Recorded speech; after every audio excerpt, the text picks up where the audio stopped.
बर्फीली हवाओं का क्या होता है असर? पहाड़ों पर जब बर्फ जम जाती है तो वहां से गुजरने वाली हवाएं अत्यधिक ठंडी हो जाती है। ये पश्चिमी विक्षोभ के कारण उत्तर पश्चिम दिशा से मैदानी इलाकों की ओर बढ़ती है। इन हवाओं को बर्फीली हवाएं कहा जाता है, जो मैदानी इलाकों के तापमान को अचानक 5 डिग्री सेल्सियस से 10 डिग्री सेल्सियस नीचे गिरा देती हैं। फिलहाल ठंड से राहत के आसार नहीं। मौसम के कड़े तेवरों के चलते इस समय कोल्ड वेव की तीव्रता अधिक है। पहाड़ों पर हो रही बर्फबारी के कारण ठंड का असर बना हुआ है। आने वाले दिनों में पश्चिमी विक्षोभ के सक्रिय होने से ठंड और बढ़ सकती है। फिलहाल ठंड से राहत के कोई आसार नहीं है। पश्चिम उत्तर प्रदेश समेत मैदानी इलाकों में कड़ाके की ठंड का दौर जारी है। शीतलहर के चलते तापमान लगातार नीचे बना हुआ है, जिससे आम जनजीवन बुरी तरीके से प्रभावित हो रहा है। सुबह और शाम चलने वाली सर्द हवाओं ने लोगों को घरों में दुबकने को मजबूर कर दिया है। बहरहाल दिसंबर के बाद अब जनवरी माह में भी ठंड का सितम कम होने का नाम नहीं ले रहा। जनवरी के पहले सप्ताह में दिन का तापमान सामान्य से नीचे दर्ज किया गया। बृहस्पतिवार की सुबह भी मौसम सर्द बना रहा और तेज ठंडी हवा के कारण लोग ठिठुरते नजर आए। ठंड इतनी प्रचंड है कि हाड़ कपा देने वाली सर्दी का एहसास हो रहा है। कड़ाके की ठंड के कारण खुले में निकलना मुश्किल हो गया। खासकर बुजुर्गों और बच्चों को सबसे अधिक परेशानी का सामना करना पड़ रहा है। ठंड के चलते बाजारों में भी रौनक कम दिखाई दे रही है। वहीं ठंड के साथ साथ प्रदूषण का स्तर भी बढ़ रहा है, जिससे सांस संबंधी रोगों का खतरा बढ़ गया है। डॉक्टरों का कहना है कि इस मौसम में विशेष सावधानी बरतना जरूरी है। स्वास्थ्य की समस्याएं व सावधानियां। अत्यधिक ठंड में रक्त वाहिकाएं सिकुड़ जाती हैं, जिससे बीपी बढ़ सकता है। दिल के मरीजों को सुबह जल्दी ठंडी हवा में टहलने से बचना चाहिए। सर्दियों में त्वचा रूखी हो जाती है, इससे नारियल तेल या मॉइस्चराइजर का उपयोग करें। ये एक मिथक है कि शराब शरीर को गर्म रखती है। वास्तव में ये शरीर के तापमान को कम करती है। ठंड से बचाव के लिए क्या करें?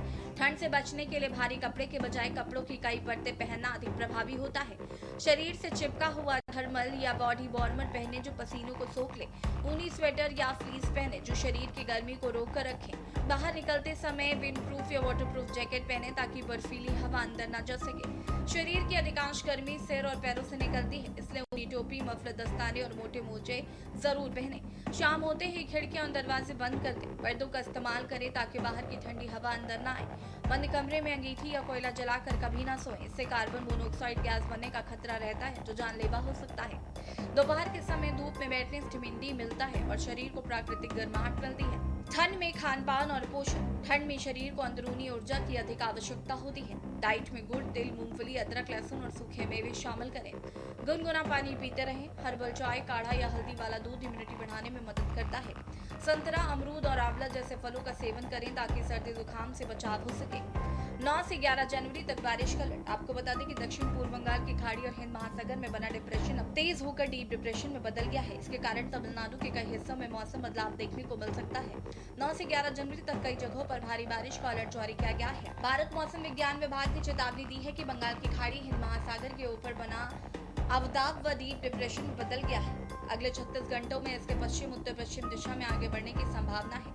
मौसम विज्ञान के मुताबिक दक्षिण पश्चिम, दक्षिण पूर्व बंगाल की खाड़ी और पूर्वी भूमध्य रेखा हिंद महासागर में बना डिप्रेशन पिछले 6 घंटों में लगभग 50 किलोमीटर प्रति घंटे की रफ्तार से पश्चिम उत्तर पश्चिम दिशा में बढ़ा और अब ये डीप डिप्रेशन में बदल गया है। बता दें कि 12 जनवरी से मौसम में फिर सुधार होने की कोई संभावना जताई गई है। दिल्ली से लेकर समूचे उत्तर भारत में सीजन का सबसे घना कोहरा देखा जा रहा है। इसकी विजिबिलिटी शून्य तक पहुंच गई है, मतलब सामने का कुछ भी देखना मुश्किल हो गया है। ठंड शुरू होने के बाद अब घना कोहरा मुश्किलें खड़ी कर रहा है। दिल्ली और उत्तर भारत में जनजीवन बुरी तरीके से प्रभावित हुआ है। अनुमान है कि कोहरे का यह सिलसिला अब जनवरी माह तक चलता रहेगा।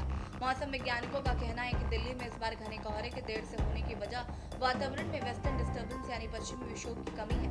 इसी विक्षोभ के कारण जाड़ों के मौसम में बारिश होती है और हवा में नमी बढ़ती है, जो घने कोहरे की बड़ी वजह होती है। कोहरा हवा में मौजूद बहुत छोटे छोटे जल बिंदुओं के समूह से मिलकर बनता है। ये मूलतः गैस होती है जो कंडेंशन की प्रक्रिया यानी भाप के पानी बनने की प्रक्रिया से गुजरती है। दरअसल पानी के ये छोटे कण हवा में तैरते नजर आते हैं।